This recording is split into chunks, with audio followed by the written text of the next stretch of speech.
Go for the pulls and the pools. Go for the oohs and the ahs. Go for the bubbles and the bubbly. Go for the story and the stories. Go for the win. Go to Ocean Casino Resort. Book your trip at theoceanac.com.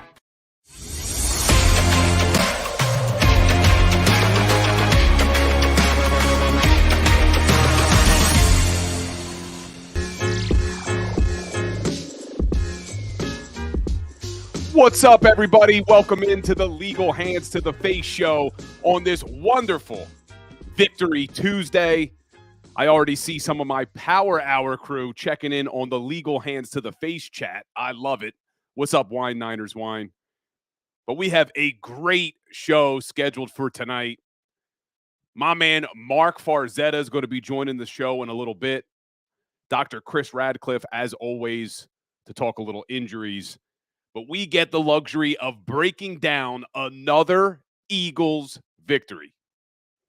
And I've seen mostly positive chatter today from Eagles fans about this big win, but some people a little bit down on the Birds, which I don't understand.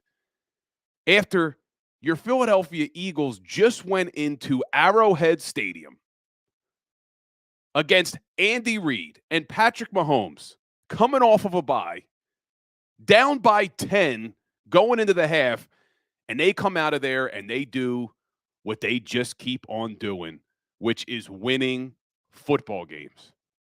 The resiliency of this team under Jalen Hurts and Nick Sirianni and that veteran leadership is unlike anything I have ever seen.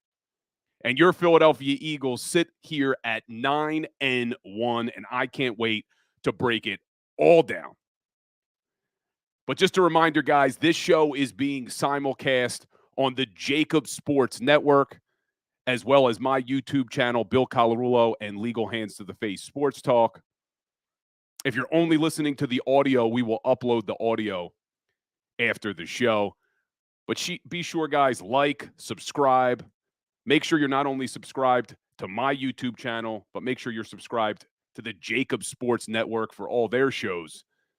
Because like I said earlier, some of my Power Hour crew is in the house.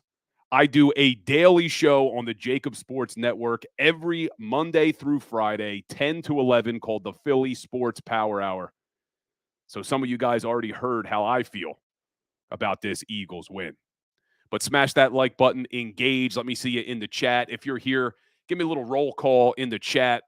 Want to see who's here for the Legal Hands of the Face show tonight. I'm going to take you up all the way to the 8 o'clock hour. We got a 90-minute show planned for today.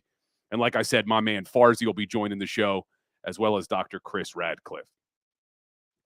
But you look at this game, and I understand that people are frustrated with some of the play calling from the offensive coordinator at times. I get it. But what you have to realize, and I said it all week, if you follow me on Instagram at Legal Hands to the Face, I was posting videos all week about this, that this wasn't a matchup between Jalen Hurts and Patrick Mahomes. That the true matchup in this game was the Philadelphia Eagles offense against the Kansas City Chiefs defense. This is not the Chiefs teams you are used to seeing, where they're just beating teams because they put up so many points on offense. They have one of the best defenses in the league, and you saw it last night. A top 5 defense in points, yards, passing yards against, sacks. This is a very good defense. Didn't necessarily love the game plan coming out on offense in that first half. But the Eagles do what they always do, which is show resiliency, stick with it, battle adversity, and walk out of there with a win on a very, very tough night. Bad weather, road game. We know how good Reid is coming off of a bye. But that is now 26 out of 28 wins in regular season games for Hurts and Sirianni. We've never seen anything like this, guys.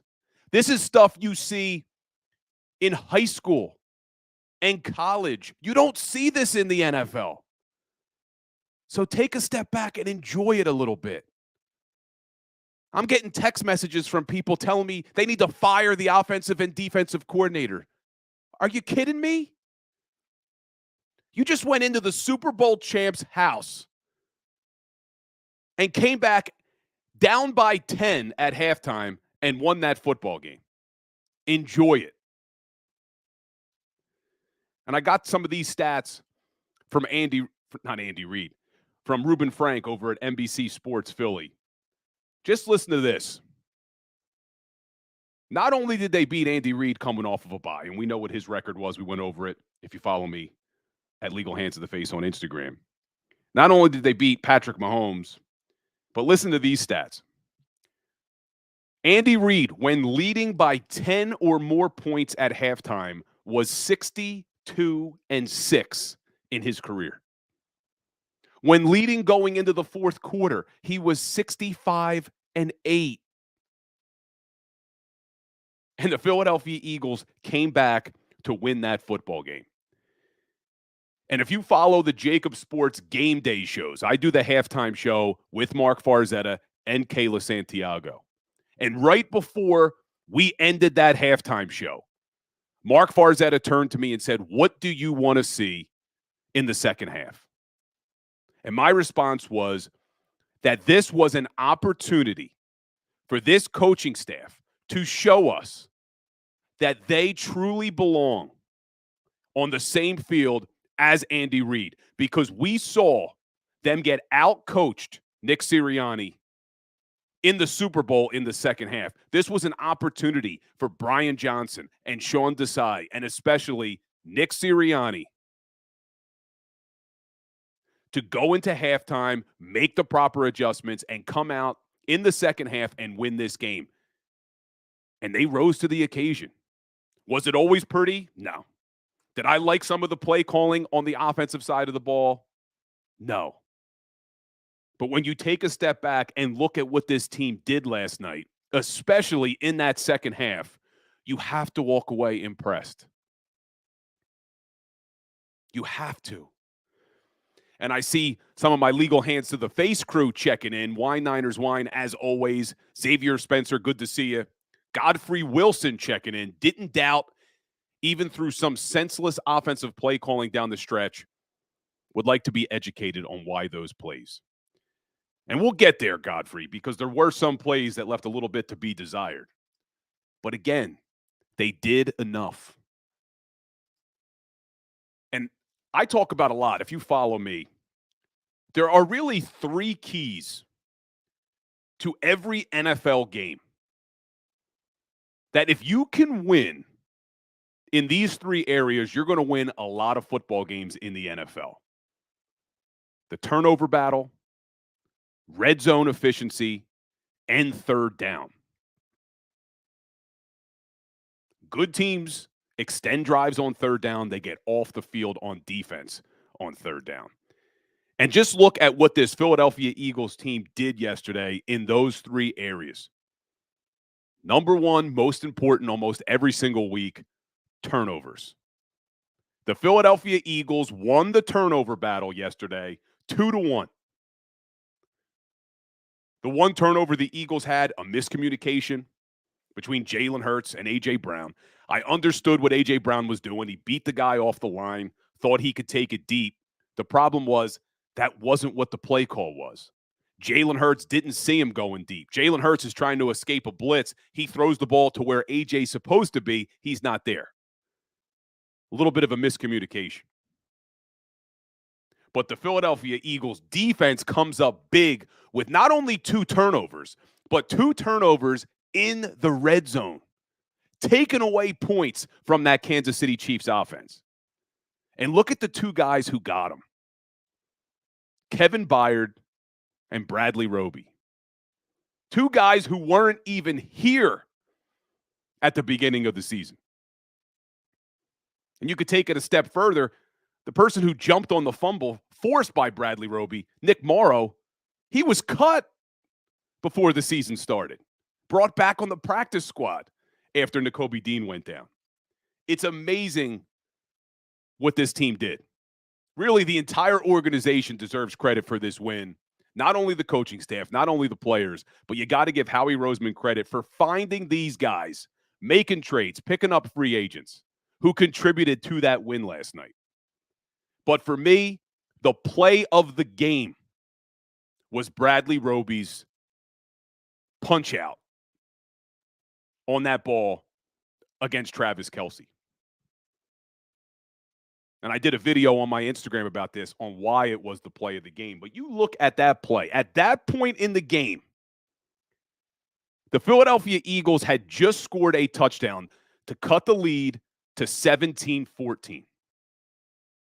And Kansas City was trying to answer back. They were marching down the field. They were on a 12-play, 54-yard drive, and they had just gone for it on 4th and 1, and Pacheco picked up the first down. All the momentum is with the Chiefs. They're up 17-14. First down, 14-yard line of the Eagles. They score a touchdown there. It's over in the fourth quarter. Mahomes throws it to Kelce, and you saw Bradley Roby with a perfectly timed punch of that ball, forcing a fumble recovered by Morrow. That's why you bring in a guy like Bradley Roby. You can't teach experience. Is he as good as maybe he was a couple years ago? Probably not. But you bring in guys like him and Kevin Byard because in big moments, you can't teach these guys experience.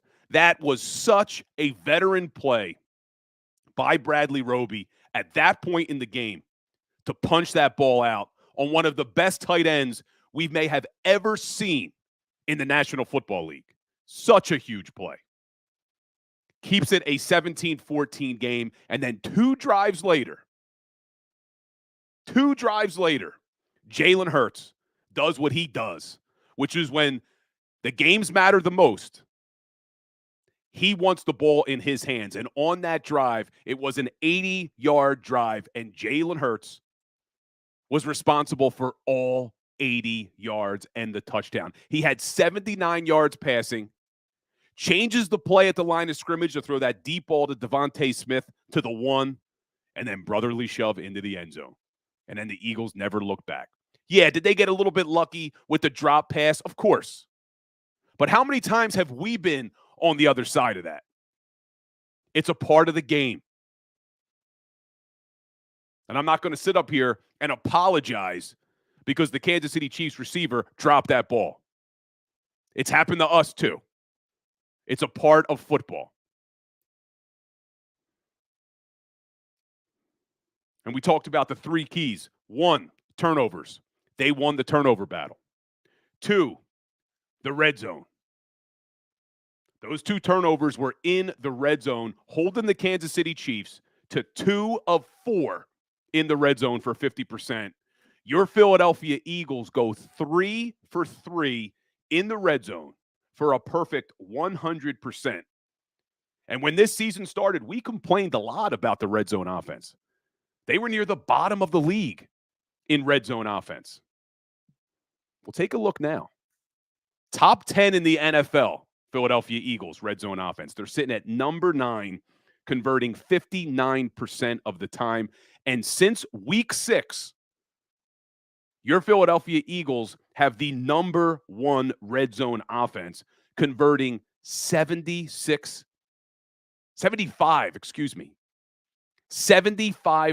of the time. That is crazy.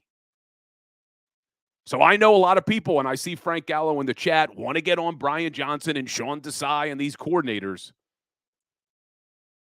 You have the number 1 red zone offense since week 6. Was it pretty last night at all the time? No, it wasn't. Were there play calls I didn't love? Some of those bubble screens, didn't like them. But there were some good play calls in there too. And when you can go 3 for 3 in the red zone and you can hold another offense to 2 of 4, you're going to win a lot of football games. And then the last one was third down. Those are always my 3 keys: turnovers, red zone, third down. Look at what the Kansas City Chiefs did in the first half on third down. They went 6 of 8 for 75%. To put that into perspective, coming in, your Philadelphia Eagles had the number 1 third down offense at 50%. Chiefs went 75% in the first half. But in the second half, Sean Desai and the Eagles defense held Patrick Mahomes and the Chiefs to 2 of 9 for 22% on third down. 22%. And look, you can form the narrative any way you want that they dropped passes, that it was unlikely turnovers. That's football. That's football. Some of those drop passes are because the corners are there. You saw that Watson receiver for the Chiefs alligator arm that ball. He didn't want to get hit.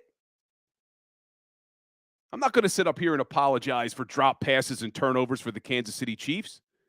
You got to make those plays. And the biggest number for me, 0 points in that second half. Now, one of the things that surprised me when we talk about how it wasn't always pretty was what happened on the offensive and defensive lines for this Philadelphia Eagles team in that first half. Defensive line coming in, number 1 in the NFL in rushing defense, only giving up 66 yards per game.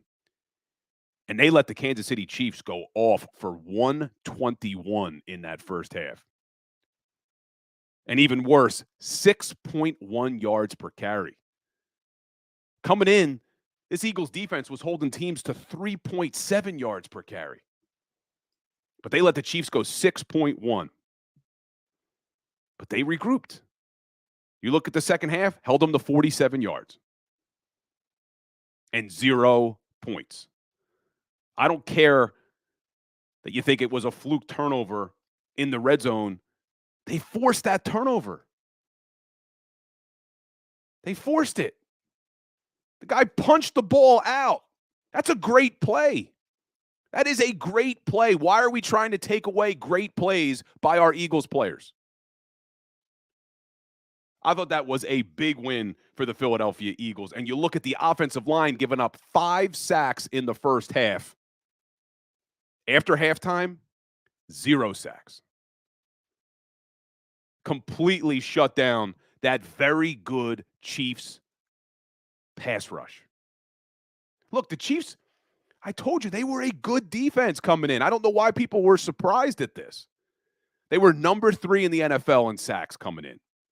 Number 2 in points against. Number 5 in passing yards against. This was a good Chiefs defense. And the Philadelphia Eagles did what they had to do to put enough points on the board to win this football game. And I want to just read some of these damn stats because it bothers me that Nick Sirianni doesn't get as much credit as I think he should get. Because I know this team is talented. I know they have a lot of talent. But you look at what this team has been able to do over the last 2 seasons, and you cannot do that without a good head coach who has built a strong winning culture like Nick Sirianni has. It's furthered by Jalen Hurts and this leadership group they have with Brandon Graham and Jason Kelsey and Lane Johnson and Fletcher Cox. But it starts at the top with Nick Sirianni, and you look at some of these numbers, and it's insane what this Eagles team is doing. 28 games. They're 26-2 with Jalen Hurts and Nick Sirianni. Sirianni becomes only the 6th head coach since 1970 to start seasons 9-1. Look at the other 5 coaches who have done that. Tony Dungy, Mike Shanahan, Marv Levy, George Seifert, and Don Shula. And now Nick Sirianni. That is crazy to me. And you look at his record as a head coach in 3 seasons, how he is not getting any credit to be coach of the year in the NFL blows my mind. He's number 5 in the odds to be coach of the year. You got Dan Campbell at number 1, DeMeco Ryans at number 2, Mike McDaniel for the Miami Dolphins at number 3, Kevin O'Connell for the Minnesota Vikings at number 4, and then Nick Sirianni. He does not get the credit that I think he deserves. Now, the one player who is getting the credit, Jalen Hurts, has now leapfrogged to number 1 in the MVP odds, as he should. You look at some of these numbers I'm going to read to you about Jalen Hurts, and this is just wild to me. There's a lot of them. And some of these were put out by the Philadelphia Eagles media department. Jalen Hurts, only the 4th quarterback since the 1970 merger to start 2 seasons 9-1 back-to-back. The other 3, Peyton Manning, John Elway, and Jim Kelly. And check this, Hurts is the youngest to ever do it. You think those other 3 guys were pretty good quarterbacks? All 3 are Hall of Famers, Manning, Elway, Kelly. Jalen Hurts, 13 straight regular season wins versus teams with winning records. He's the only quarterback to do that since 1950. Jalen Hurts, 4th quarterback since 1950 to win 26 out of 28 games. The other 3, Tom Brady, Jim McMahon, and Joe Montana. You look at the numbers that this guy is putting up. Now, wins are team numbers. But you have to have a good quarterback to be able to do some of the stuff they're doing. Jalen Hurts, 13-1 in his last 14 road games. Jalen Hurts, most rushing touchdowns by a quarterback in his first 4 seasons. He passed Cam Newton with 34 and then added a 35th, and he's still got games left this season. He's going to shatter that record. This one from Jeff Kerr over at CBS. Jalen Hurts has now won 7 straight games when trailing by 10 points or more. Since they started tracking that in 1991, he is the only quarterback to ever do it. No one else has more than 4. Jalen Hurts has 7. When Jalen Hurts is behind or the game is tied, what he is doing is remarkable. He wants the ball in his hands. So far this season, when tied or trailing, Jalen Hurts has a completion percentage of 72%, over 1,500 yards, 11 touchdowns, only 1 interception, and a 113.4 quarterback rating. Are you kidding me? And he's added another 200 yards on the ground and 6 touchdowns. We need to enjoy this, guys, because what we are seeing, we've never seen before in this city. Some of the things we're seeing, we've never seen before in the NFL. Enjoy it. All this team does is win. And they are winning at an incredible clip. Yeah, are there things for us to analyze? Sure. Can the play calling be better? Sure. Are we mad about the game plan when the game started? You're in Arrowhead Stadium going up against the Super Bowl champs, and you just walked out of there with a win after you were down by 10. I don't understand the complaining. I just don't.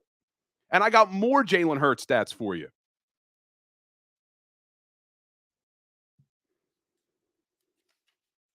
But I'm going to stop with the stats. I'll stop with the stats because I could go all night with Jalen Hurts. And we got to get Farzy on. We got to get Farzy on shortly. So we'll talk more about Jalen Hurts later. But we do need to take a step back and enjoy the fact that you have the best team in the NFL. We have seen it. Watch NFL Red Zone on a Sunday. There is no team that is perfect. No team. And Xavier Spencer just took the words right out of my mouth in the chat. No team is perfect. This team is really good. Really good. And all they do is win. That's all they do. So we got to start enjoying it.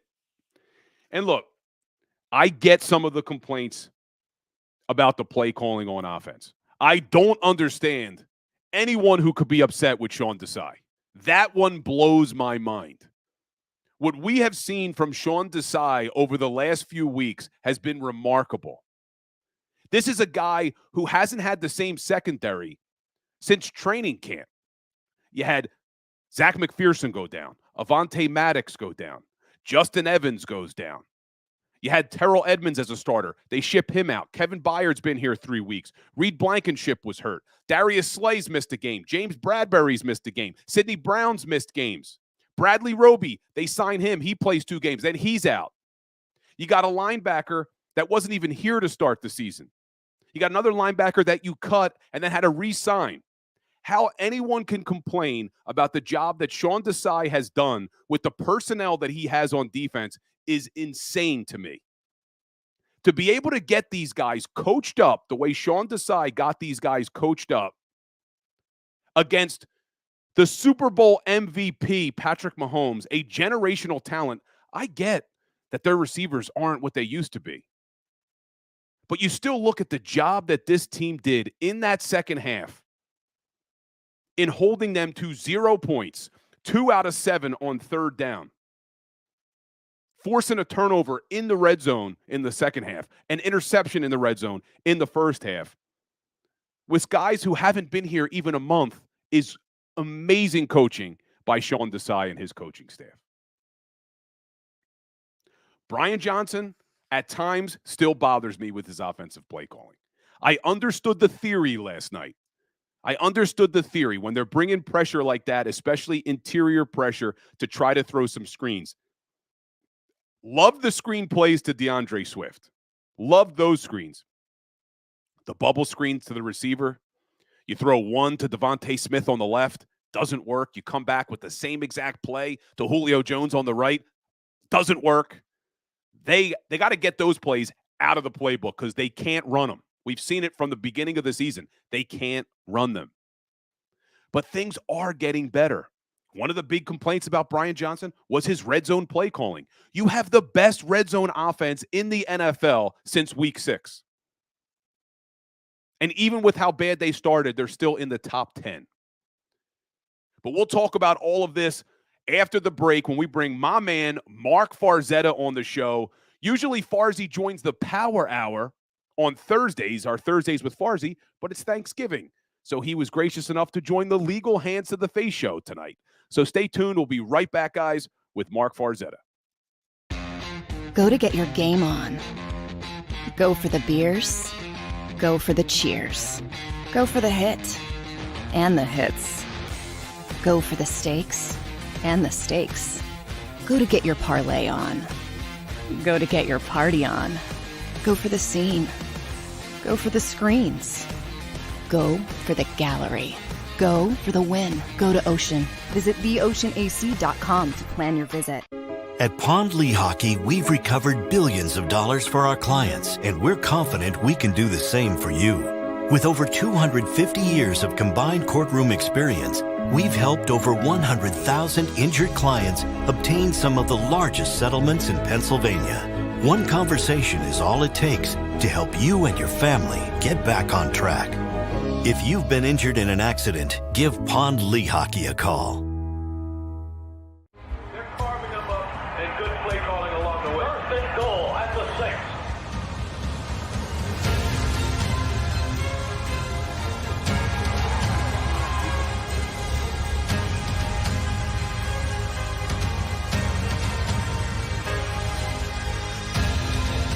field of life, First Trust Bank is there for you.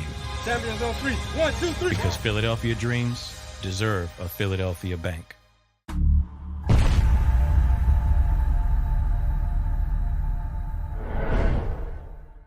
We're here to show you a better way to spend your state income taxes and get the money to where it's needed to most to the thousands of qualified kids. What we like about Blocks is they really know where the need is. This program ensures that their dollars come 100% into these kids for their tuition assistance. If you are able, Blocks makes the EITC piece go very quickly and very smoothly. Turn your PA state tax liability into need-based scholarships and receive a 90% tax credit. Underdog Fantasy has a way for you to play alongside your favorite football team all season long with their Fantasy Pick'em game. You pick between 2 to 5 players, select whether they'll go higher or lower on one of their stats, then do what you usually do on a Sunday, watch the games. You can win up to 20 times your money in a single game by going 5 for 5. It's a fantasy game, and the Sports Betting Show wants you to get involved. Go to UnderdogFantasy.com. When you sign up, use the promo code WIN, and Underdog will double your first deposit up to $100. That's UnderdogFantasy.com. Use the promo code WIN. Do you stream on a Roku, Fire Stick, Google TV, or Apple TV? Now you can watch 6ABC 24/7 with the 6ABC Philadelphia streaming app. And the big story on Action News? Search 6ABC Philadelphia and start streaming today. EAGLES, Eagles.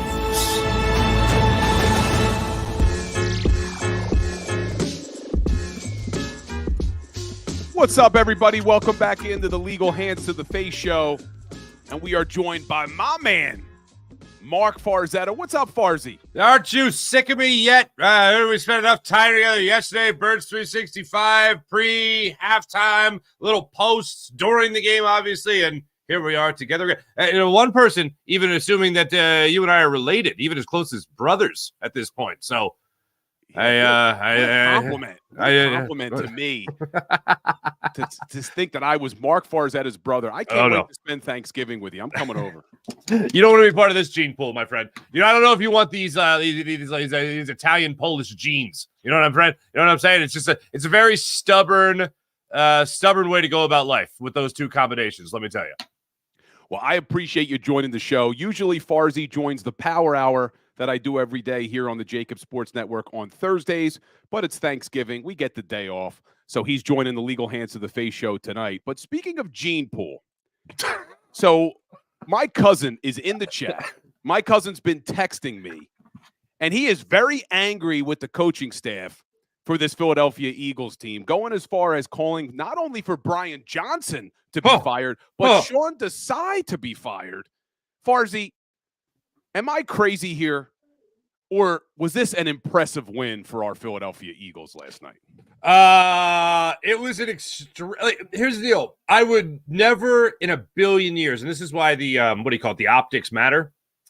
I would never in a million years call a game like that isolated. Like if you were just to take a game out and say, watch this particular game from week 11 in the NFL and just watch this game, and you tell me how do you feel afterwards? And I would watch this game, and I'd be like, that game sucked. That game was boring. Both teams couldn't get anything going offensively. That was not a great game. So it's weird to look at that game knowing everything that went into it and be like, damn, that was an impressive win for the Eagles. It wasn't pretty offensively, but when push came to shove, they needed to make a deal. They needed to make a big play. They did that in the game. Defensively, I'm not just going to brush aside the idea of Bradley Roby punching out that ball from Travis Kelce's hands. I'm not going to just brush aside Kevin Byard being able to pick off that ball in the end zone. Those are things that we need to celebrate that this Philadelphia Eagles defense did. The unfortunate instance is that the Eagles offense didn't do so great for the vast majority of that game, but they needed to go in. People just, they almost take it for granted. They went into Kansas City and they beat Patrick Mahomes and the Kansas City Chiefs, and they beat Steve Spagnuolo and his defense after getting their tails handed to them in the first half. They came out in the second half, did not surrender a sack after surrendering 5 in the first half, and they came up with 10 more points. 14 more points than they did in the first half. So for me, That's a very impressive win. And one of the things that I absolutely love coming out of it is the fact that Jalen Hurts has now won 7 games where he's been down double digits. The next quarterback since 1991 has 4, okay? The quote from Jalen Hurts after the game when he was asked about adversity, especially and specifically in this game last night, he said calmness. You know, what's the thing that would separate you guys from other teams? And what are you thinking when you guys go down double digits? And he said calmness. That's what I think. Calmness is what I think about. And I'm like, that is the perfect answer for that. Because if you don't want that guy as your quarterback, the guy that is calm in the stormy waters, then I don't know who you want. But I know I want Jalen Hurts to be my quarterback when my team is down 10 points. And that is something that not a lot of NFL teams can say, that they have that much confidence in their team and their quarterback in the second half of a game when they're down double digits. And you can certainly say that here in Philadelphia about Jalen Hurts. I said it before you came on, Farzi. We really have never seen anything like this. And not only in Philadelphia, in the NFL, the rate that this team is winning football games is unbelievable. But it's hard for everybody to enjoy it because all we care about is a Super Bowl. I get it. I want a Super Bowl as well. But you're right. You just went into Arrowhead Stadium on the road. You didn't even mention, I think, that Andy Reid's coming off of a bye. We know how good he is. Down by 10, and they find a way to win that football game. Well, let me ask you, because you're throwing a lot of praise at Jalen Hurts, as you should. Why do you think Nick Sirianni doesn't get as much credit as I think he deserves on the national level? Because he's an offensive-minded head coach who doesn't call plays. And even if you're a defensive-minded head coach who doesn't call plays, you're not going to get all the respect in the world. Like, it goes down to one of my favorite lines from any movie ever. And I know it's a random one, but it's the movie Office Space, where the Bobs are just kind of looking at the guy and they're really like, so what is it you say you do here? Okay. Well, Nick Sirianni has people skills. He is good with dealing with people. That's when I look at Nick Sirianni. And it's not just the fact that he's got people skills. It's also the fact that he's a hell of a game planner. I mean, people just gloss over the idea because they think about some high school movie about some coach giving a rah-rah speech. It's not just about that. It's about finding the right button to not only motivate a team, but make a team maintain focus. And after they improved to 8-1 when they beat the Dallas Cowboys, and everyone was talking about the same thing that they've been talking about all season long. It's not the prettiest thing in the world, but yet somehow magically the Eagles are 8-1, and now they're 9-1. You are what your record says you are. It's as simple as that. That's the only thing that matters. They're not looking at point differential right now and be like, well, that team's definitely going to win the Super Bowl, even though, what does this tell you? So the 2 teams that lead the NFL in point differential right now are the Baltimore Ravens, can totally see that, and the Dallas Cowboys. So that goes to show you right there that point differential ain't the biggest deal in the world. And we all know how well their defense is scoring points. So although I'd love to see the Eagles blowing out teams left and right like the Cowboys, the Ravens, and put up a total of 127 points for a point differential, which is pretty damn good, I'll just take the team that always finds a way to win, because in every game, no matter how good you are, you're eventually going to run into a buzzsaw. And what's going to happen when you face that buzzsaw? Are you going to respond to it and you're going to play well against it? Are you going to be able to combat that adversity? The Eagles have proven time and time again, no matter what the adversity, they're able to overcome it, with one exception. And we know that's the game against the New York Jets. But I think it all comes to Nick Sirianni. It all falls on Nick Sirianni's plate to make sure that this team always maintains that focus. He praised the team's resiliency after the win last night in Kansas City. He praised their calmness, their fortitude, and everything else. And I think Nick Sirianni deserves a ton of credit.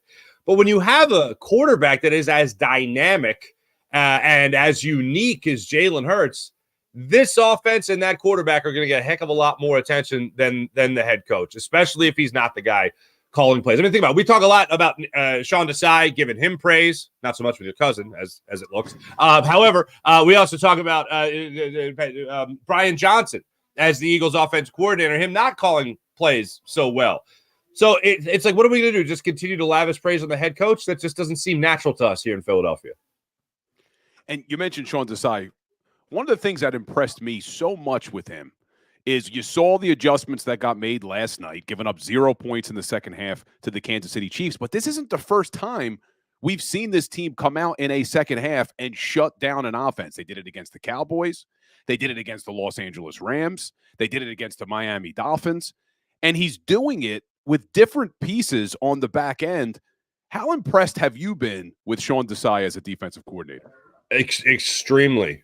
And the other thing is, you look at last night, 121 rushing yards in the first half for the Kansas City Chiefs, 47 after that in the second half. Now, I know they only ran the ball 10 times, but they did something right to make sure that they weren't running that football anymore. And it is wild to me, especially in those weather conditions. You could chalk it up again to just Andy Reid abandoning the run in the second half of a game, and they were winning for most of that second half. So it's odd that they would just get rid of it. So they got rid of it for some reason.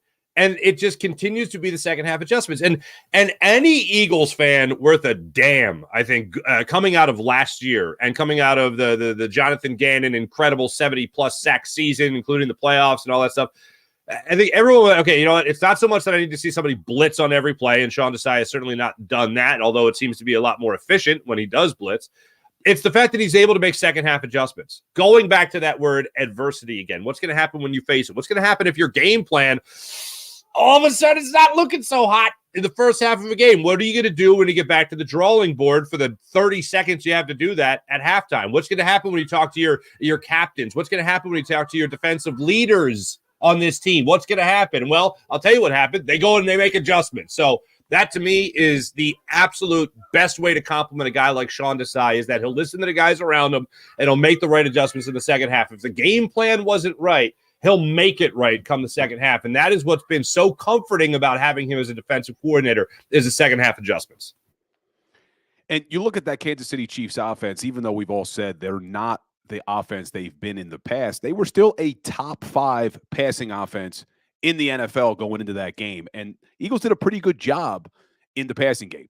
Would have liked to have seen them better against the run in the first half, but like you said, clean some things up in the second half. How important is the return of Bradley Roby going to be for this Eagles defense? You saw it last night. He played about 50% of the snaps, still probably working his way back into game shape. But how important is his addition at that slot corner position? Tremendous. I mean, look, I'm rooting for Eli Ricks and I'm rooting for Sidney Brown, and I would love for all of a sudden Avonte Maddox to be healthy again, but that ain't happening. So he is by far your best option by a huge majority as the nickel corner on this Philadelphia Eagles defense. And seeing him be able to go out there, the two guys that really stuck out to me defensively last night, the guys that weren't on the defensive line, I should say, is obviously Bradley Roby by punching that ball out, and Kevin Byard being able to intercept that ball in the end zone.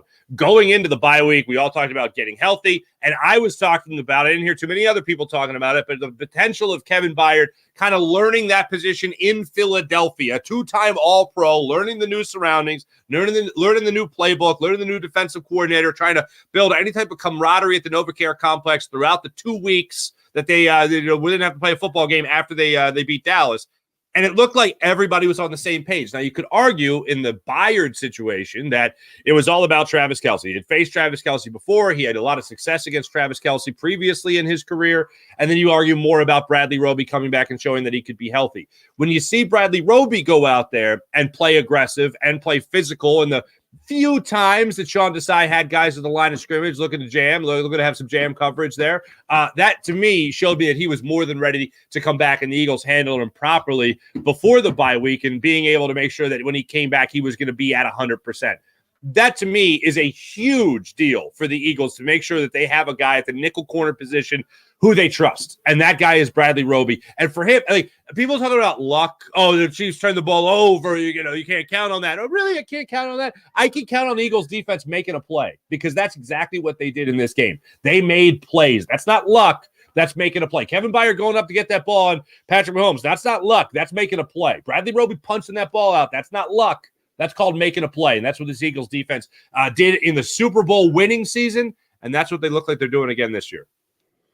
And we talked about it on the pregame show. That had been one of the differences with this defense to start the season, is they had 20 takeaways in the first 9 games last year. They only had 11 so far before that game this year. But, hey, get 2 takeaways in that game. That is big, goes a long way. But we'd be remiss if we didn't mention, Farzy, Roby did get beat on that bomb that got dropped by Valdez Scantling. So it was good. I like Roby too. I think he's going to help out a lot in the slot. But, man, if he catches that football, we may be talking a little bit differently today. However, there was still going to be 1 minute and 45 seconds left on the clock. And the way Jalen Hurts has played this season when behind, I'm not saying that there's no way they don't come down and tie, but there's probably no way they don't come down and at least take the lead. Or, excuse me, at least tie the game, because it would have only been a 3-point game at that point. Yeah, I had the same thought. I'm like, okay, so you're going to give the ball back to Jalen Hurts after that touchdown? All right, let's see how that one turns out. And you know what? I'm going to continue with the positivity here. Bradley Roby was just in Valdez Scantling's head. Simple as that. That's why I dropped it. He didn't want to get it punched out, even if he did corral it. No, that was all luck. Look here. I'm going to say this. It's okay to acknowledge in a lot of those plays that, yes, the Eagles did have luck, but the turnovers I don't chalk up as luck. The turnovers were great plays made by the Eagles defense. The drops from either Watson or Valdez Scantling, that was luck. But the Eagles and the Chiefs both failed to make plays in big situations throughout that game. The Eagles defense continued to give the Eagles offense opportunities to still make the big play to win the game. And when push came to shove, you saw the Jalen Hurts 41-yard pass to Devontae Smith to the 1-yard line. And then, oh, look, who scored? Oh, yeah, that was Jalen Hurts with the tush push up the middle for the touchdown. So for me, yes, everyone had some luck involved in that game, but the Eagles were able to capitalize on more of their opportunities. Yeah, and look, that's happened to us before. We could go back to Super Bowl 57. Quez Watkins should have caught that damn ball. We may be holding up a Lombardi trophy last year. So I agree with you. But let's talk about Andy Reid for a second. So yeah, that lucky bastard. Leading 2 franchises in wins. He's all lucky. Great coach, obviously. Understatement to say he's a great coach. He's one of the best to ever do it. But we talked a little bit on the pregame show, and you said, what's the difference between Andy Reid when he was in Philadelphia versus Andy Reid when he was in Kansas City? And we all talked about some different things. But how crazy is it, Farzy, that it's almost like Andy Reid's career has come full circle now? He was in Philadelphia with Donovan McNabb, a great team, a really good defense under Jim Johnson, but they never had any wide receivers. And now they're in Kansas City. They have Steve Spagnuolo, a great defense, a good quarterback, one of the best to ever play at the quarterback position, and they have no wide receivers. It's amazing to me that Andy Reid literally has come full circle in his career. Yeah, it is pretty insane. The other thing that jumps out to me here about this particular season with Andy Reid is how much it does remind me of the early years of him here in Philadelphia. I should say the majority of the years of him here in Philadelphia, especially with Steve Spagnuolo, because what's really interesting to me in terms of points per game, I haven't double-checked this, but I remember using this in years past, this stat, and I haven't looked at it in a while, so I'm pretty sure this is still accurate. I don't think there was a single year between Andy Reid, in the Andy Reid era here in Philadelphia, where his offense was ranked higher in points per game than Jim Johnson's defense was ranked in points allowed per game. I think the defense was always ranked above the offense in terms of points allowed per game, which is just an interesting stat there on the average. So he had a little bit of a cushion there when it came to his offense and the type of defense that he was having run, and Steve Spagnuolo seems to be following that type of tradition, I'll put it like that, when it comes to not allowing big plays, bend but don't break, and then bottom line, not allowing touchdowns, as they went into that game yesterday, tied with the Ravens, I believe it was, for the fewest points allowed per game this season. So that's an interesting thing, that not just the wide receivers, certainly that jumps out to me as well. You're right to point that out. But the other thing that jumps out to me is that the defense could really start being the star of the show. Sure, you could have that sexy name at quarterback, whether that's Donovan McNabb or whether that's Patrick Mahomes. But the defense carrying a lot of that weight and that kind of getting put under the carpet a little bit is interesting to me. But yeah, if you talk about a difference between Reid, Philly Reid versus KC Reid, cheesesteak Reid versus barbecue Reid, I think the biggest difference is not just Patrick Mahomes, which I know is what everyone jumps to. I think there's a lot to be said for a coach that knows how to push the CEO button. And that's one thing that I will praise about Nick Sirianni. Here's what I do great, and here's what I could delegate and trust the people around me to do a good enough job of making sure that our winning ways continue. The Andy Reid that's in Kansas City, I think, does a much better job of delegating to the people around him, whether that was Doug Peterson as an offensive coordinator. Andy Reid had talked about how Doug was really calling a lot of the plays in the second half of their games, which actually, if you go back and look through the history of Andy Reid, the second half wasn't Andy Reid's success point. The first half was Andy Reid's success point. No better example of that than the Super Bowl they lost to the New England Patriots. But beyond that, he really trusted Eric Bieniemy with his offense. Now Eric Bieniemy is out there in Washington, as we all know. But the ability to delegate to what's around him, I think, is really what makes Andy Reid a much better coach. And also not abandoning the run to the point that he did while he was here in Philadelphia. And overall, just as a grand scheme comparison here, a little bit of a general scheme comparison here, think about your first job versus you at your second job. You make your mistakes in your first job. You go through it and you go, all right, you know what? I kind of felt maybe I fell into a little bit of a groove there, and I would have done this different to put myself in a different groove and correct these mistakes. And now at the second job, you know how to correct those mistakes, and you can kind of start fresh with that experience. That's exactly what Andy Reid did in Kansas City. And credit to him, he's been to 3 Super Bowls. He's won 2 of them. And unfortunately, that parade was never given to us here in Philadelphia, courtesy of Big Red, as his players like to call him. Let's hope Sirianni delivers one for us. What do you think? I'm all but guaranteeing it. Let's go. All right. Well, before I get you out of here, it's amazing because as exciting as this big win was, it's already Tuesday, Farsi. And Thursday's Thanksgiving, and there's a big game at the Link on Sunday. Are you worried at all about this short week with the holiday mixed in, that this could be a tough game for the Philadelphia Eagles? Let's put it this way. I don't like the Eagles in Dallas coming up in a couple of weeks here. And if I had to say there was another game that was going to threaten the Eagles, it was going to be this game against the Bills. And I don't have a lot of respect for the Bills. Anybody that turns the football over the way that Josh Allen is turning the football over doesn't really garner a lot of respect. And when you have thrown interceptions in 7 straight games, at least one interception in 7 straight games, and you've had your ups and your downs over the last 6 weeks of the season, really ever since you went to London to take on the Jaguars, that doesn't really put fear into me. So when you have a tough schedule and you're coming off an emotional game like this against the Kansas City Chiefs on the road, and then you're coming back to Philly, you got the like you mentioned, the holiday here thrown into the mix here. There's a chance, and I'm not the person that likes waving this flag because I wasn't a player. Spoiler, I never played in the NFL. But man, if there was ever going to be a letdown game, if there was ever going to be a game you're looking past, this would be the game that you're looking past. That's the only thing that scares me about it. Now, there's one thing that does give me confidence they're going to win this game. And by the way, let me just say this. I think they do win this game against the Buffalo Bills. But if I had to pick another one that the Eagles could lose, it would be this one, more so than the San Francisco 49ers. Putting on that Kelly Green jersey ahead of this game with the Bills, the players love that jersey. And every once in a while, it's a good thing to have a visual change. Make sure that you're hitting that different gear. And to me, that could be it for the Eagles. And they're going to win because they're wearing Kelly Green. I'm not saying that, but it could just help the mindset going into it. I've talked to players in the past where they've talked about the effect of a jersey. Like Connor Barwin, for instance, talking about wearing the all-black jerseys, being like, I just felt faster out there. Like, I don't know what that is, but that's what he said, and I'll go with it with Connor Barwin. And you look at this Eagles team that loves that Kelly Green, and you have Devontae Smith talking about how that's something they should be wearing all the time. They know that they're looking at the stands, and the fans are all wearing it, and they love seeing it. I think bottom line is the Eagles are going to beat the Bills because they're the better football team.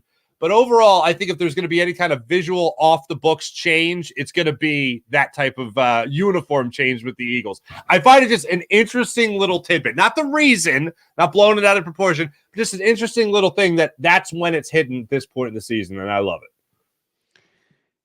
And that's what I think. We talked about Nick Sirianni, what makes him such a great head coach. Is over the last 2 seasons, you haven't seen the Eagles susceptible to those letdown games or those quote-unquote trap games. They're ready every single week. He preaches that win this week, win today, win this meeting, win this practice, and it resonates with the team. So I'm not worried, even though it's a short week and you got the holiday. I think this team will be ready to play. But yeah, with that holiday always comes football. And for Philadelphia Eagles fans, we really have interest in all 3 games on Thanksgiving Day because every team that is vying for that top seed in the NFC is playing on Thanksgiving Day. You got the Green Bay Packers going to Detroit, Washington and Dallas, and then you have San Francisco at Seattle. Of the 4 teams vying for the NFC with the Philadelphia Eagles, the Lions, the Cowboys, the Niners, and the Seahawks, who do you think loses on Thanksgiving Day? You know, there is something about the Lions playing on Thanksgiving Day, and I have a ton of respect for the Detroit Lions. The Green Bay Packers are coming off an emotional win. They kind of started going in the tank early in the season when they lost to the Lions in a Week 4 matchup, I believe it was. And the Lions have really taken off since then. The Lions did not play well against the Chicago Bears. They were only able to fight back barely at the last 3 minutes of that game to score 17 points to secure that win. It's an interesting thing here, but the Packers have raised my eyebrows as far as the chance they have to beat the Lions here. That's the only game that I'm kind of looking at being like, all right, this one could be a bit of an upset. The Commanders...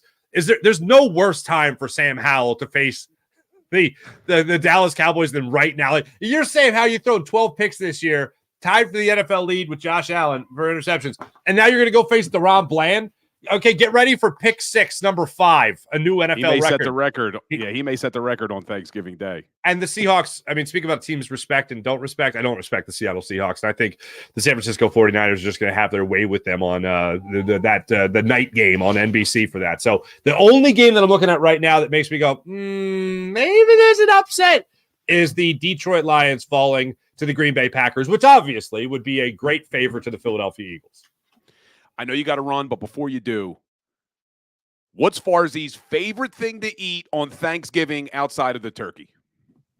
Outside of the turkey, I love mashed potatoes and corn. Now, for our fellow Italians there, as I mentioned earlier, I have Polish influence. Thanksgiving was always a Polish holiday in my house. Christmas Eve, always Italian. My mother, the sweet lady, she is Polish holiday. So we never had lasagna. I never had like the baked ziti or anything like that. So for me, what I always loved was I loved the mashed potatoes and corn with stuffing and gravy. I don't mind if my food touches. I don't mind mixing my food. But the thing I always loved was the mashed potatoes and corn with a little bit of stuffing and a whole spoon, a ladle full of gravy over top of it. That was my favorite thing when it comes to Thanksgiving. And my grandmother putting the kielbasa on the table. That's one of my, it was the grossest thing in the world. It was in a cast iron bowl that looked like it came from Poland, like from the First World War. And it just would sit in the middle of the table and it wasn't cut. You had to cut it yourself. And it was just this big, windy kielbasa sausage sitting on the middle of the table. And they'd have a little cocktail sauce for the Medigans in the room. All right. They'll use an Italian phrase from the Polish side of the family. And you dip it in that. And it was the greatest thing ever, man. That's what I loved about growing up with Thanksgiving. Well, you have a great Thanksgiving, Farzi, and I'm looking forward to talking a little Seven Fishes as Christmas Eve gets closer, me and you. It looks like there was a hostile takeover in the Farzetta family, and it looks like I'll be hosting the Seven Fishes this year. So I'm really excited to cook the whole thing, man. Can't wait. Awesome. Happy Thanksgiving. I will see you on Sunday at the Ocean Casino before the Buffalo Bills game, my friend. Sounds good, my friend. See you then. Later, brother. Mark Farzetta, always great when he joins the show. I see some of you guys in the chat asking how many espressos he has. He's been going strong all day. He did the post-game show till probably 2 in the morning last night right here on JAKIB. Had his show this morning from 6 to 7 on the Farzi show. He's joining my show tonight. He's got another show after this. Farzi is a hardworking man, does a great job. Love when he joins the show. But when we come back, we are going to be joined by Dr. Chris Radcliffe. Thankfully, not a lot of injuries to talk about. But I want to talk to him about Dallas Goedert. They didn't put him on IR, so that's a good sign. Maybe he's coming back sooner than we thought. We'll talk a little bit about Jalen Hurts' knee. And then we'll see what Dr. Radcliffe's favorite thing to eat on Thanksgiving is. So stay tuned, guys. We'll be right back. Go to get your game on. Go for the beers. Go for the cheers. Go for the hit and the hits. Go for the stakes and the stakes. Go to get your parlay on. Go to get your party on. Go for the scene. Go for the screens. Go for the gallery. Go for the win. Go to Ocean. Visit theoceanac.com to plan your visit. At Pond Lehocky, we've recovered billions of dollars for our clients, and we're confident we can do the same for you. With over 250 years of combined courtroom experience, we've helped over 100,000 injured clients obtain some of the largest settlements in Pennsylvania. One conversation is all it takes to help you and your family get back on track. If you've been injured in an accident, give Pond Lehocky a call. They're carving them up and good play calling along the way. First and goal at the 6.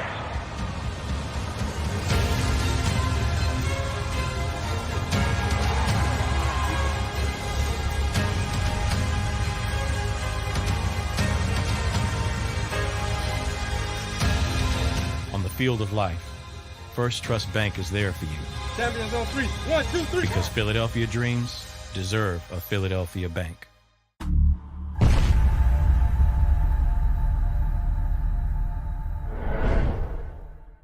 We're here to show you a better way to spend your state income taxes and get the money to where it's needed to most to the thousands of qualified kids. What we like about Blocks is they really know where the need is. This program ensures that their dollars come 100% into these kids for their tuition assistance. If you are able, Blocks makes the EITC piece go very quickly and very smoothly. Turn your PA State tax liability into need-based scholarships and receive a 90% tax credit. Underdog Fantasy has a way for you to play alongside your favorite football team all season long with their fantasy pick'em game. You pick between 2 to 5 players, select whether they'll go higher or lower on one of their stats, then do what you usually do on a Sunday. Watch the games. You can win up to 20 times your money in a single game by going 5 for 5. It's a fantasy game, and the Sports Betting Show wants you to get involved. Go to UnderdogFantasy.com. When you sign up, use the promo code WIN, and Underdog will double your first deposit up to $100. That's UnderdogFantasy.com. Use the promo code WIN. Do you stream on a Roku, Fire Stick, Google TV, or Apple TV? Now you can watch 6ABC 24/7 with the 6ABC Philadelphia streaming app. For the big story on Action News, Search 6ABC Philadelphia and start streaming today. EAGLES. Eagles.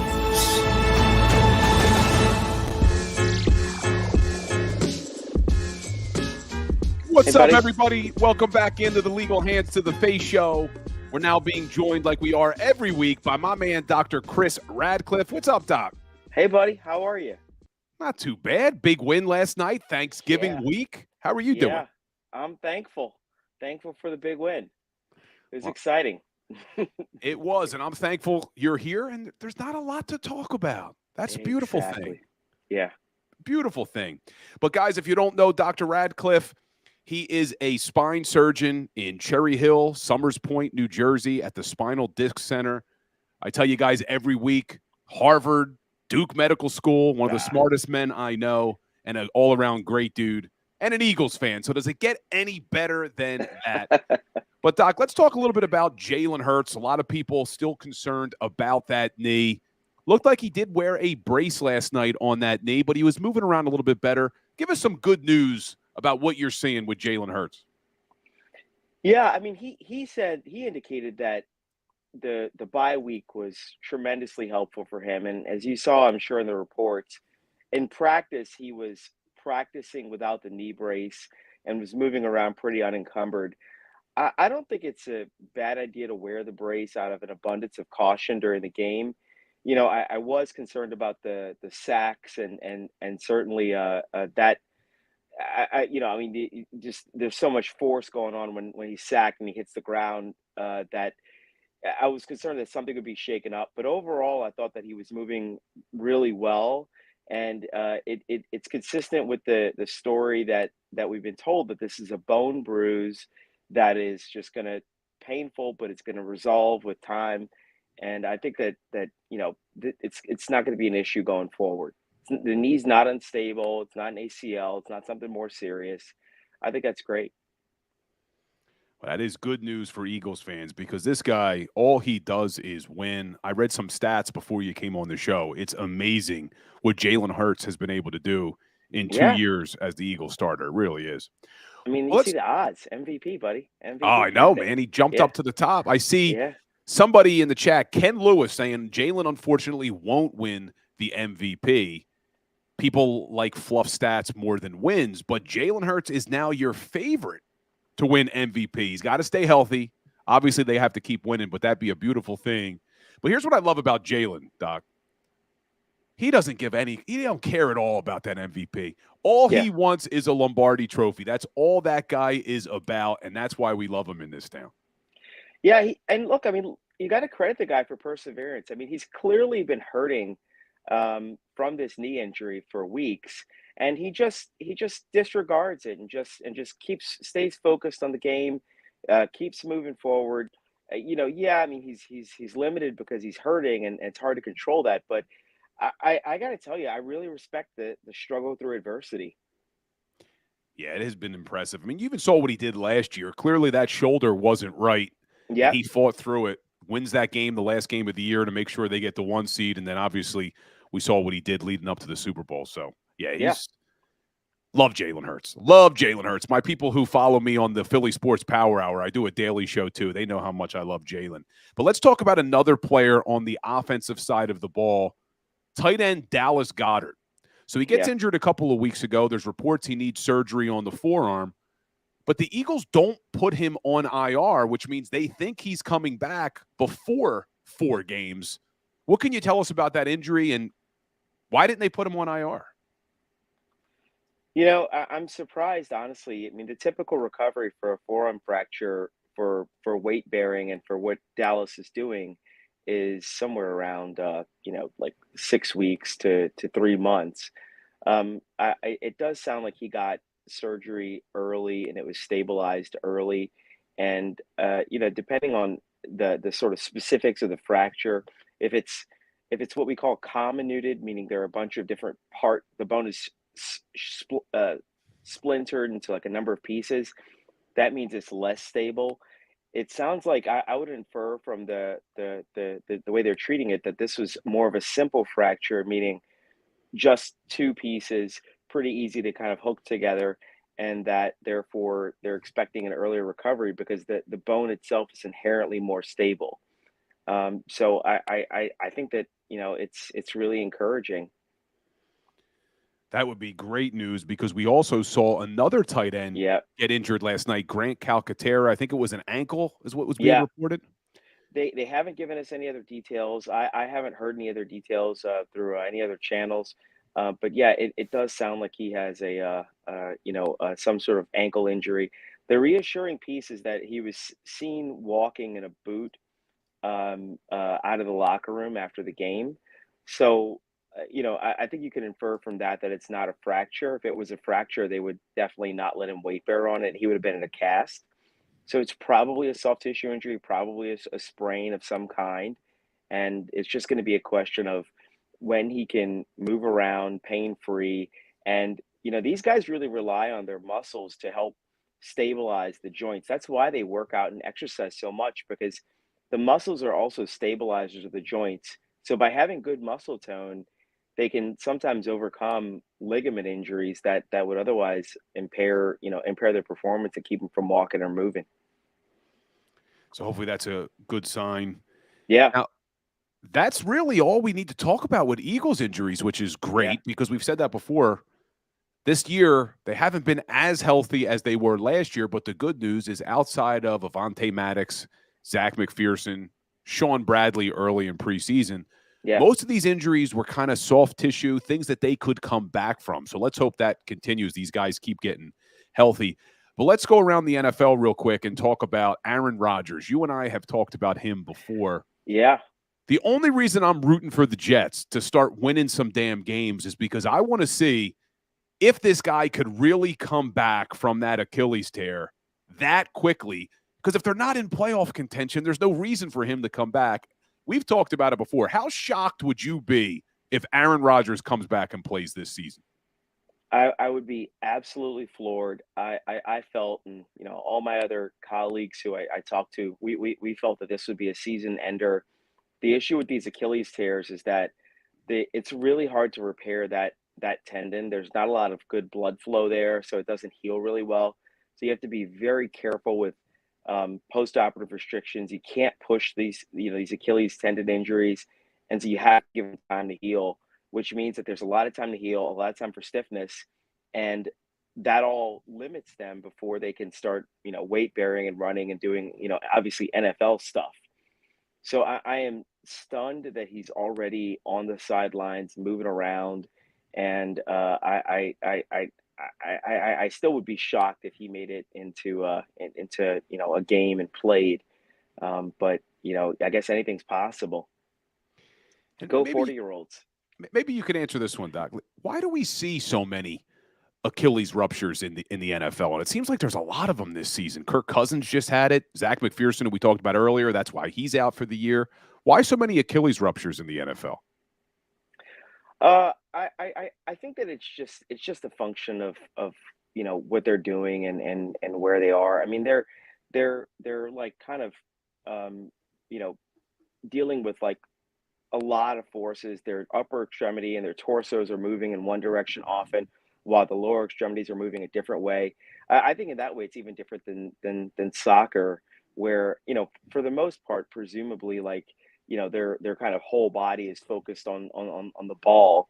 And I mean, there's a whole contact element to it also. So I think that what happens with these Achilles tendon ruptures is that essentially your foot is planted, and you're kind of you contract the Achilles, you contract the gastroc muscle, and at that point, like, because the tendon can't pull the foot backwards into the right position, the tendon itself just snaps. It may be that there's some concerns. There's some medicines that can affect the Achilles tendons, specifically fluoroquinolone antibiotics, and there's, I guess, maybe some concern about steroid injections affecting it. But I don't think that's the case in these guys. These guys aren't on like long-term antibiotics or anything. I think it's just an issue of just the forces and the fact that they're pivoting and moving. It's like the negatives. If you think about working out and bench pressing, it's the negatives that are really hard when you're kind of like stretching the muscle out, for example, like while you're still bearing weight. You have to do that in a really controlled, slow manner. And what's happening with these guys is that that muscle is being forced to stretch out for whatever reason, but it's also contracting simultaneously, and the push pull is just too much for it. It's like my biggest fear, man, is blowing an Achilles when I'm jumping around like an idiot working out. But yeah. Well, I got a really tough question for you now, Doc. It's Thanksgiving week. Thanksgiving's in a couple days. We're recording this on Tuesday if you're listening on the audio podcast. But I just asked Farzy what his favorite Thanksgiving item is. So what's Dr. Chris Radcliffe's favorite Thanksgiving item outside of the turkey? All right.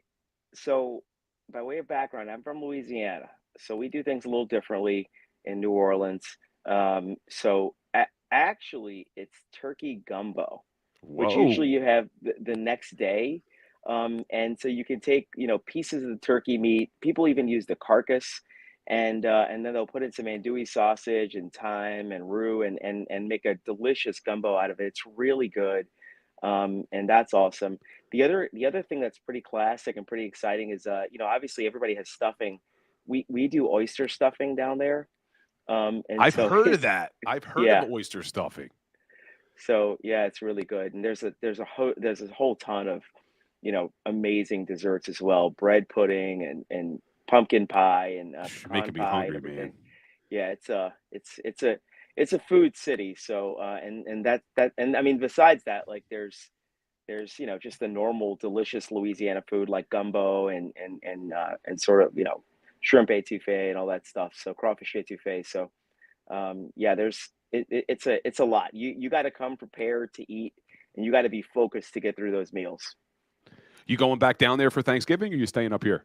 I'm staying up here. I'm going back down there for Christmas, but we'll have a whole blowout down there. We'll eat. I'll need like a wider camera so I can fit on the screen. Yeah, bring for some the birds back in the man. playoffs. Yeah, especially that turkey gumbo sounds good. But yeah. Well, look, you have a great Thanksgiving, Doc. I appreciate you always making time to join the show, and we'll connect next week, hopefully after another Eagles win against the Buffalo Bills. Absolutely. All right, thanks, buddy. All right, brother. Happy Thanksgiving. Bye. Dr. Chris Radcliffe joining the show like he always does. So knowledgeable I tell him all the time, I don't like that we have him on the show because it means we have injuries to talk about, but he's such a good dude, so knowledgeable. It's nice to talk to him, but I like talking to him about other teams' injuries, hopefully not Philadelphia Eagles injuries. But, guys, we're going to keep it right here. We're not going to take a break. We're going to just finish this out. And I see Wine Niners Wine in the chat asking me what my favorite Thanksgiving item is outside of the turkey. You know, and I asked Farzy and I asked Dr. Radcliffe, I should have an answer, but I like everything, man. I really do. I would say my favorite Thanksgiving item outside of the turkey is probably sweet potatoes. I love sweet potatoes, and we're going to have sweet potatoes and regular potatoes. I'll probably go both because I like putting the gravy on the mashed potatoes as well, but big fan of sweet potatoes. My grandmother used to make like the candied yams, so they were really unhealthy, lots of sugar, but that was good stuff. Xavier Spencer checking in with a little mac and cheese. I actually picked up 6 pounds of mac and cheese today from Bobby Shea. They do a good job over there. Jonathan Gregory liking sweet potatoes. Big fan of the sweet potatoes. But before we could talk about what we're going to eat on Thanksgiving, let's just quickly take a look at the football on Thanksgiving. You heard me mention it to Mark Farzetta, but really there are 4 teams vying for that top spot with the Philadelphia Eagles, the Lions, the Cowboys, the 49ers, and the Seahawks. Starting to put the Seahawks kind of out of contention here. They're 6-4, 3 games back, but you got the Cowboys at 7-3, the 49ers at 7-3, and the Detroit Lions 8-2. All of those teams play on Thanksgiving. At 12:30, we have the Detroit Lions hosting the Green Bay Packers. I agree with Farzy in that I think the Packers could go into Detroit and win that game, but you look at the spread, the Packers are 7.5-point dogs in Detroit. But we'll be watching that game. Anything can happen on Thanksgiving. But I would absolutely love to see it. I don't think we will. But how great would it be if the Commanders, as 11-point dogs, went into Dallas in Jerry's World on Thanksgiving and upset the Cowboys? That's the 4:30 game. And then 8:20, the San Francisco 49ers are in Seattle. And even on the road, they're 6.5-point favorites. Not sure if Geno Smith's going to play in that game or not. He said today it's up to Coach Carroll. We will see. If Geno Smith doesn't play, they have no chance with Drew Lock. But those are the 3 games that we can watch on Thanksgiving Thursday, and all of them mean something for the Philadelphia Eagles. So I love that. And I see Mike Tobin checking in. Mashed potatoes and stuffing is all you need. No gravy. Interesting. A little hot take there from Mike Tobin. Wine Niners Wine used to make a cubed sweet potato with a little brown sugar and butter drizzle.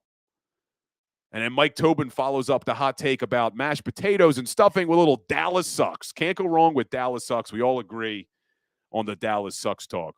But let's take a look, because I won't talk to you guys on the Legal Hands to the Face show again until next week. So let's take a look ahead at this Buffalo Bills matchup.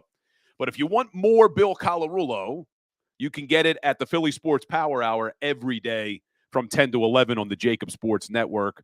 Or for quick hitters, head over to my Instagram or my Twitter at Bill Colarulo. Post daily content to those 60 to 90-second videos with things. So some people, like me, have a little ADD, like the shorter videos. So check out some of my 60 to 90-second hits about our Philadelphia Eagles. But let's take a look at this Buffalo Bills team. I asked Mark Farzetta if he was concerned at all about a short week. Eagles played on Monday night, on the road, big emotional win.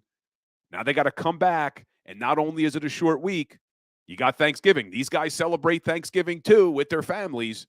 Are you worried at all about how they perform on Sunday against the Buffalo Bills? I'm not. Like I said, I think this team has enough veteran leadership with the older guys, with Jalen Hurts, and with the coaching staff that they will be ready to play. But what does have me a little bit concerned is this is a must-win for the Buffalo Bills. They are still trying to win the AFC East, and they're 2 games back of the Miami Dolphins.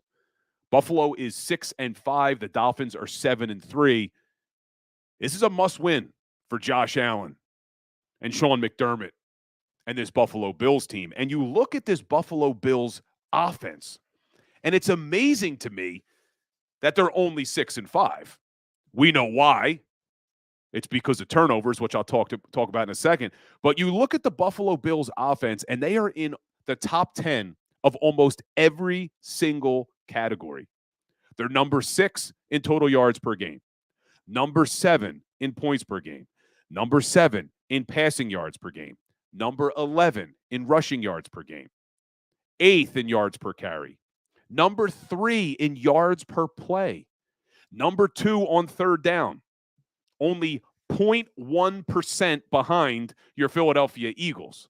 Eagles are number 1 at 48.2% on third down. Buffalo Bills, number 2 at 48.1% on third down. They're number 3 in the red zone. They're number 2 in the amount of sacks that they give up. They've only given up 14. They're number 7 in average time per drive. This team is in the top 10 of almost every single offensive category. So what's going on? Why are they losing games? Turnovers. The one category they are not in the top 10 is turnovers. 26th in the NFL. They've turned the ball over 19 times so far this season. 12 interceptions, 7 fumbles. And you heard Farzy say Josh Allen has thrown an interception in 7 straight games. If they can clean up the turnovers, they could be a dangerous team. But that is a big if, because their defense is actually pretty good as well. 10th in the NFL in yards against, 4th in the NFL in points against. They're only giving up 17.3 points per game. 10th in passing. Struggle a little bit against the run. 27th in yards per carry against. So let's see if the Eagles can establish the run on Sunday. But they are 2nd in the NFL in takeaways. So I told you they have a problem with turnovers on offense. They actually do take the ball away a lot on defense. The problem is they're different games. You look at the 6 wins for the Buffalo Bills. In those 6 wins, they've only turned the ball over 5 times, and they've taken it away 14 times for a turnover differential of +9 in their 6 wins. And in their 5 losses, it's the complete opposite. 14 turnovers on offense, only 5 takeaways for a -9 turnover differential. You talk about a Jekyll and Hyde, it's the Buffalo Bills.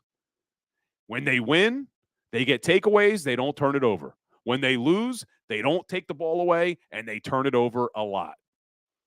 And like I started this show talking about the Kansas City Chiefs game with the Philadelphia Eagles, what are our 3 keys to every game? It's turnovers. Got to win the turnover differential. We also talk about red zone. Buffalo Bills red zone, number 3 in the NFL, 66%. And then we talk about third down. Buffalo Bills only 0.1% behind the Philadelphia Eagles on third down. So this is going to be a battle. Thankfully, it is in Philadelphia. But this team, just like the Kansas City Chiefs defense, can get after the quarterback. So this offensive line cannot afford to come out like they did against Kansas City. Buffalo Bills are number 2 in the NFL with 39 sacks this season. Leonard Floyd has 9.5 sacks. A.J. Epineza has 6.5 sacks. Ed Oliver has 6 sacks. This defense can get after the quarterback. But we will continue to break down the Eagles-Bills matchup throughout the week on my Instagram and my Twitter, at Bill Colarulo, at Legal Hands to the Face. Be sure, if you're listening or if you're watching, when the show is over, head on over, give me a like, give me a follow, and engage with me. I tell my Power Hour crew the same thing. Send me messages, comment, let me know things you want to talk about. Ask me questions. I love engaging with all of you guys. But like we end every Legal Hands to the Face show with a little Philadelphia Eagles trivia, and I have a couple of them for you today. So the first one is, we know the Philadelphia Eagles shut out the Kansas City Chiefs in the second half last night. So when was the last time the Philadelphia Eagles were shut out in an entire game. Not doing the shutting out. When was the last time the Philadelphia Eagles were shut out in an entire football game? Anybody in the chat remember? And it's an interesting one. Give you a little bit of a hint that something incredible happened about a month later. Does anybody remember the last time the Philadelphia Eagles got shut out in a game? Give you guys a couple more minutes on this one. See if anybody can get it. But while we're waiting for that, another one that's a little bit more topical. How many times have the Philadelphia Eagles played on Thanksgiving? And who knows what their record is on Thanksgiving? So does anybody remember the first one? When was the last time the Philadelphia Eagles were shut out in a game? It doesn't look like anybody remembers this one. December 31st, 2017. The Dallas Cowboys shut out the Philadelphia Eagles in game 16 of the year. 6-0. When Nick Foles played a little bit of quarterback in that game. And what happened about a month later, guys? Your Philadelphia Eagles won Super Bowl 52. We forget that. You don't remember that game where the Dallas Cowboys shut out the Philadelphia Eagles, and we were all nervous. We were a nervous wreck, thinking this offense looks horrible. Getting shut out by the Dallas Cowboys. This team looks bad. What are we going to do? They won the Super Bowl about a month later. So the reason I tell you this is let's not overreact to things. Let's not overreact to things. And then the other one is, how many times have the Philadelphia Eagles played on Thanksgiving? They've played 7 times on Thanksgiving. They have a record of 6-1. But unfortunately, the last time they played on Thanksgiving, they got crushed. That's the only loss they have. It was in 2015 against the Detroit Lions. They got crushed 45-14.